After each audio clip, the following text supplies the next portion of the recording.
So Jonathan has come to us with his lovely Carrera T. This is a low mileage example, and we've been waiting for something like this to come through so that we could do a bit of a YouTube video on it. So we've cut a bit of a special deal in return for being able to use his car for some media, and we're looking to do a full stage 1 ECU and PDK tune on this car. Now, the difference between the base model and the Carrera T is that it carries a KO3 turbo. Then when you go to an S model, you get a KO3 with a slightly bigger compressor wheel. And then when you go to the GTS model, which is just out of shot over here, you go to a completely different unit, which is a KO4. So it's bigger in every capacity. So turbine wheel, shafts, compressor wheel, everything's bigger. So what we tend to say to people is if you have a KO3 spec car or a KO3S spec car, is do the tuning, unless you want to jump straight to bigger power, do the stage 1 tune, and then when the time comes that you might look at having more, the best kit to go for is bolting a pair of GTS turbos to your model and then tuning it. Now, the reason behind that is all the intercoolers are the same, the exhaust is the same, every piece of hardware aside from the turbochargers and software remain exactly the same. So what we're going to do today is we're going to do our stage 1 package on this car. We're not going to change the filter to the BMC at this point because we want to see a direct comparison from stock to stage 1. Then we'll talk about the differences between the turbos in a little bit more detail, show some shots of some KO4 stuff that we've got from building another car. Follow the process through, talk about the data logs, talk about the tuning process so that you understand it. And then when we're done, we'll take this car out on the road.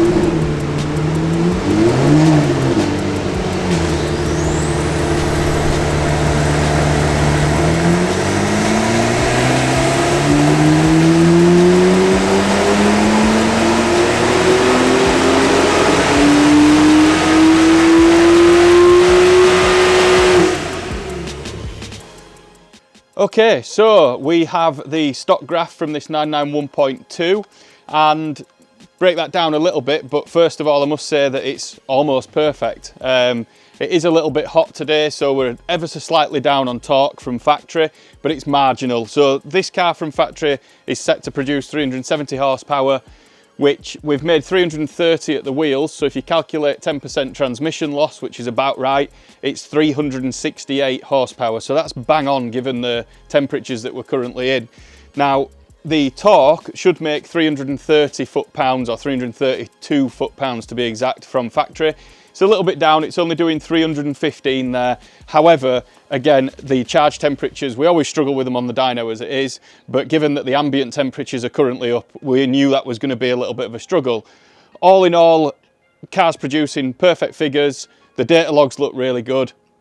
So ultimately, we're happy to proceed and start tuning at this. If we were seeing anything untoward here or anything untoward in the data logs that we don't think is a result of the software that's on it, then we would have to start investigating hardware before we get going with it. So what I'll do now is I'll build a tune. I've done quite a lot of these. Obviously, we've got the demo cars. We know what we're doing with them. I'm pretty confident I'll nail this in one hit, but I might have egg on my face if I get that wrong. So I'm going to build a tune for it. We're going to aim for about 420 at the wheels, which is a massive jump for a base model car. Again, somewhere close to 400 foot-pound would be good, but if we make more than that, great. So we'll have a look and see. I'm going to set it up at a nice healthy 1.7 bar is about where these are sort of happy. You can go higher, but once you start going above 1.8 bar, you're going to create a lot of heat. And on mine, which I've tested to death, as soon as you start pushing past 1.85, you start to hit upper limiters of the turbo shaft speed sensors and things like that. So you then have to remove that, which is then sort of, or lift it up, which would allow you to run more, but there's absolutely no requirement to do that on a stage 1 car. The only reason I've tested is because I want to see where all the limits are and then see what they do when I change them, and that's all part of the R&D.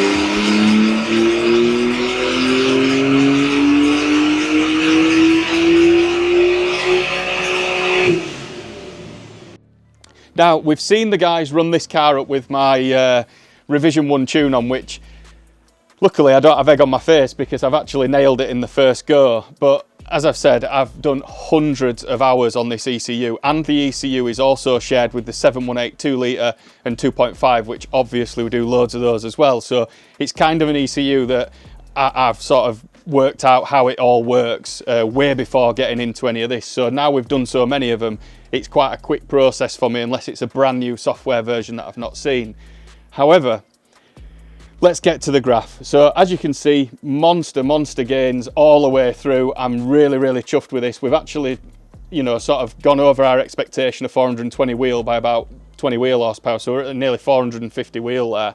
Now, that's only at the very peak. Great, that's the pub figures that everybody's looking for. But what's more important to us as tuners and drivers of these cars is this bit here. So the dotted lines are the stock power and torque, and the solid line all the way through again is power and torque after the tune. Now in this particular case, we're making the best part of 100 foot-pounds of torque all the way through the rev range until these little KO3s start to run out of steam just up here. You can't ask them for any more at that point. The wastegate is absolutely pinned. It's giving you everything it can from that turbo at this point. It's just that it's small in comparison to a KO4. That said, same again, power-wise, we're making somewhere between 75 wheel horsepower and 100 wheel horsepower through most of the upper end of this range. This is a relatively low boost. In fact, I think from memory, we've set this up at we were aiming for 1.7, but we've actually hit 1.6 bar here. We've not pushed this car hard at all. There's loads more headroom, but the turbos are very small, and we don't want to overspeed them, and we genuinely don't need any more than this from a stage 1 car. It's plenty enough. Now, if you wanted to go the next level up, obviously this is a KO3 car, which is on the Carrera T from factory. The next level up is KO3S, but I wouldn't spend the money to upgrade to those ones because you're probably only going to see about another 30 wheel horsepower, maybe a touch more torque up to sort of 450.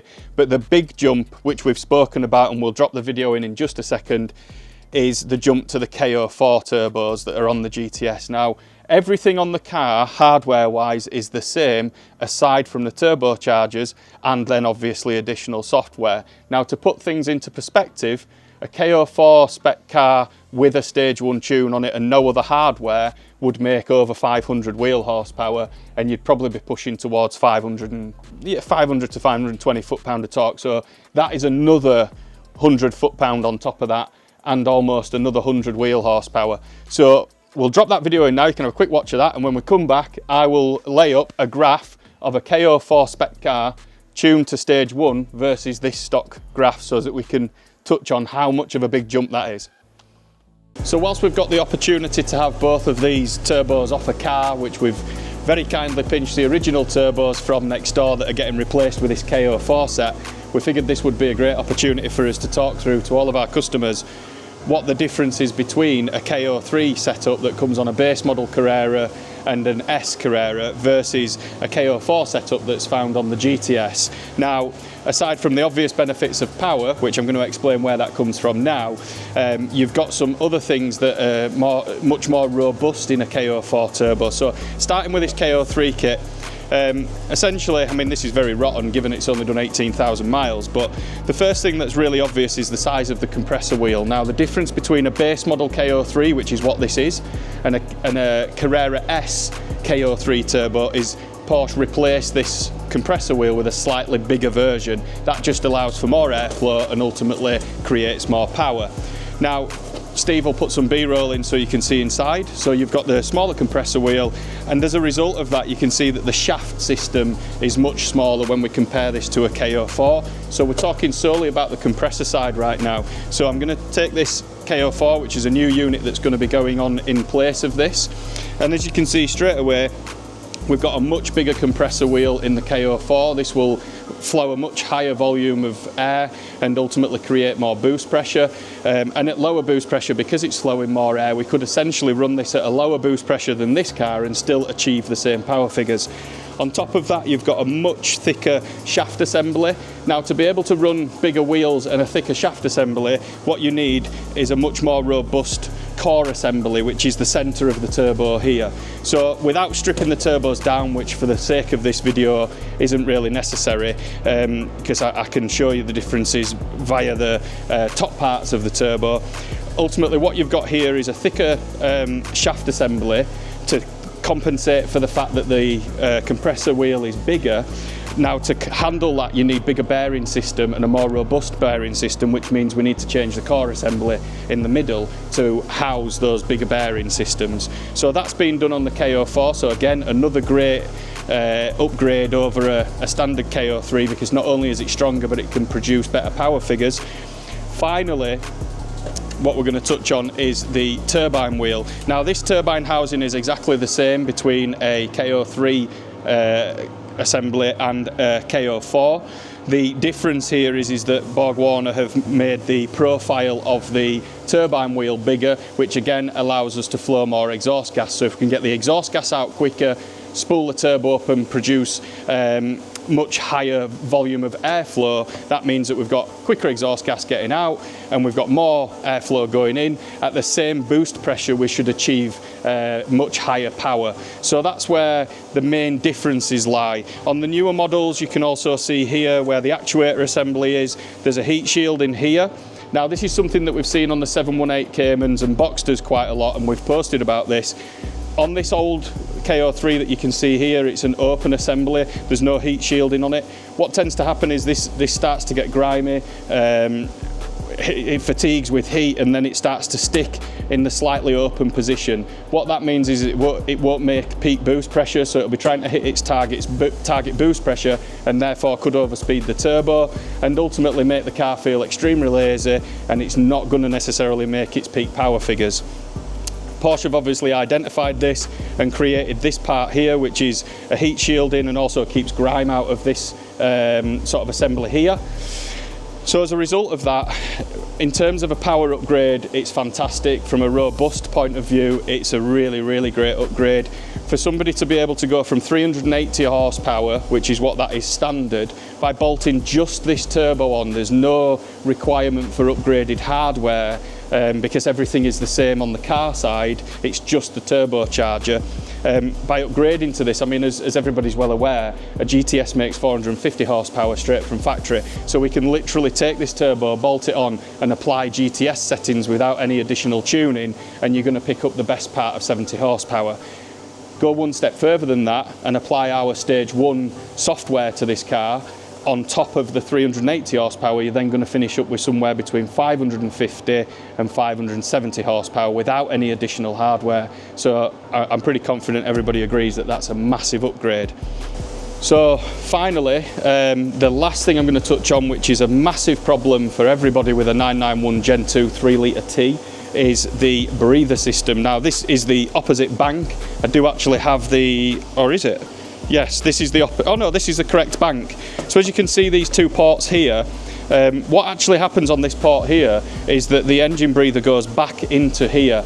It's a design which I'm not too sure why they've done that. It must be some sort of Euro emissions or something. So what you have is an oil air separator. So the oil mist comes out of the engine, it goes into an oil air separator, which then feeds back down and into this port here, which goes directly into the compressor side of the turbo. Terrible idea, particularly on something where the turbos are very low, so the gravity fed with oil naturally, so they tend to sit in a pool of oil, which is why you sometimes see smoke when you crack the car up.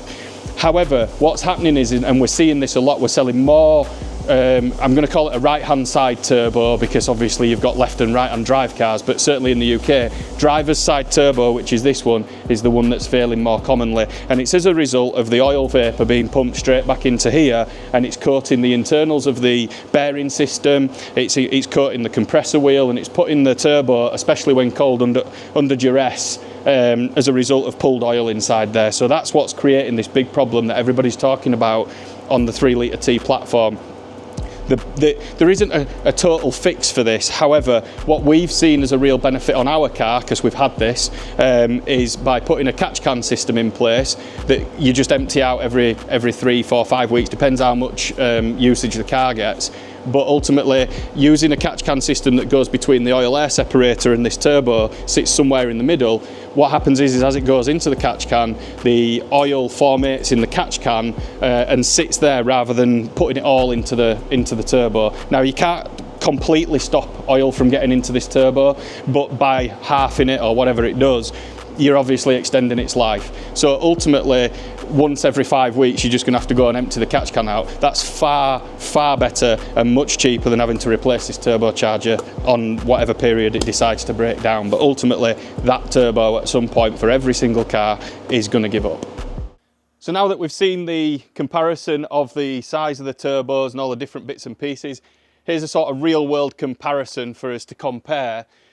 This is versus the car that we've just tuned. So the dotted line is our tune file from the Carrera T versus a previously done GTS that we've tuned to stage 1. So that's the KO4 car. So essentially what you've got here is a KO3 stage 1 versus a KO4 stage 1. Now, as you can see, that's a massive gain again. We're basically going from 400-ish, 420 foot-pound of torque to 550. And we're also going from sort of 440 wheel horsepower to about 520 there. Now, again, bear in mind we could probably run that a little bit harder at the top, but do we really need to be making more than 500 wheel horsepower on a stage 1 car? That is a monstrous gain even over the tune file, but just for reference to really show you what a big difference would be, if you brought a standard KO3 or even a KO3S car, really, they're not that much different, in and brought it in stock form. Now that's the difference, which is absolutely massive, from 300 foot-pounds roughly to 550 some foot-pounds, and 330 wheel to 520 wheel. It's absolutely enormous. So it goes without saying, if you do suffer for turbo failure on one of these cars, it makes total sense to whip those turbos off and drop KO4s on. They're bigger, stronger, perform better. And even at this, again, we're not pushing that car hard. That's going to be like 1.6, 1.7 bar. You could theoretically turn them up more from there, but you start to introduce too much heat and they struggle to keep the charge temperatures down and it starts pulling loads of timing out. So it's just not worth it. Where that is there, that is plenty enough, let me tell you. And if you've got a 2-wheel drive version, that is an absolute hoot to drive, I can assure you.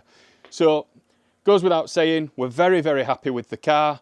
Idea now is get it out on the road, do a little bit of testing on the road, and then we can finish up and give you guys some examples of pricing and stuff in the comments and all that.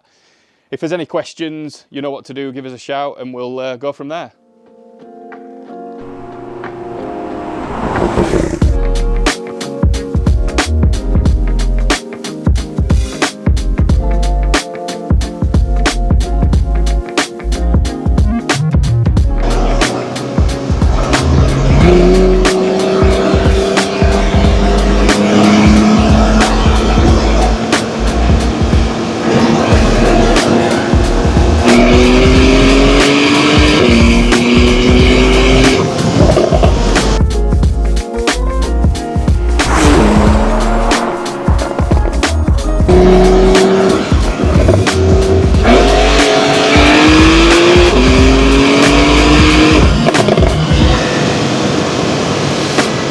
So the Carrera T is now finished and ready to go back to its owner. As you've seen, the car produced just short of 500 horsepower in pretty hot conditions. Now, bear in mind that's 450 wheel horsepower, so we're using quite a tight correction factor there. Some people would say that it is actually making 500 horsepower, but I would much prefer to sort of lean more to the side of caution. So if this customer goes anywhere else to have the car tested, he's not going to be disappointed with the figures. So from here on in, the next step really would be to put a catch can system in place. People know, or if they don't know, there's some videos of us talking about the issues with turbos on the 991 Gen 2 stuff. Catch can system sort of cures most of that. Sometimes you do have AOS issues, but again, it's not a massively expensive part to fix. If you do have the dreaded turbo failure, you would then look at the GTS turbo upgrade. We're going to do videos on that shortly, so please keep in touch. If you're looking at having your Porsche tuned, or you want servicing work doing, or you want any sort of package putting together, it's best to reach out and speak to us through email, telephone. one of the team is more than capable of helping you with your project. If they need any assistance, they'll then reach out to me.